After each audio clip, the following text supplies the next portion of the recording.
దశాబ్దాల శ్రీకాకుళం జిల్లా వాసుల యొక్క కళా ఆకాంక్ష అయినటువంటి ఈ మూలపేట పోర్టు గతంలో తెలుగుదేశం నాయకులు గాని పెద్దలు గాని గతంలో శ్రీకాకుళం జిల్లాకి పోర్టు తీసుకొస్తామని చెప్పేసి వాళ్ళ ఎన్నికల ఎజెండాలో మాత్రమే మాట్లాడుతూ గతంలో ఎవరు కూడా లేనటువంటి పరిస్థితి.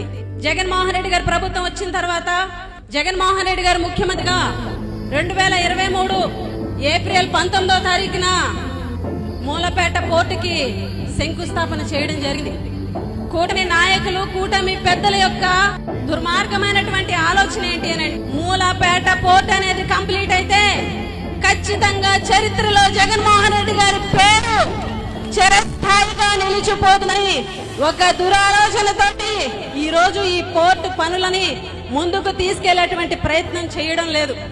గతంలో భావనపాడు పోర్టు నిర్మిస్తామని చెప్పి ఎలక్షన్లకి మాయ మాటలు చెప్పి 5,000 ఎకరాలు అని చెప్పి ఏదైతే భూములు దోచుకునేటువంటి ప్రయత్నం చేశారో తప్ప జగన్మోహన్ రెడ్డి గారుగా ఈ శ్రీకాకుళం జిల్లాకి ఖచ్చితంగా ఒక పోర్టునిచ్చి ఉత్తరాంధ్ర అభివృద్ధిలో ఇదొక కీలక పాత్ర పోషించే విధంగా అడుగులు వేసినటువంటి ఏకైక ముఖ్యమంత్రి వైఎస్ జగన్మోహన్ రెడ్డి గారని చెప్పి సందర్భంగా తెలియజేస్తున్నాం.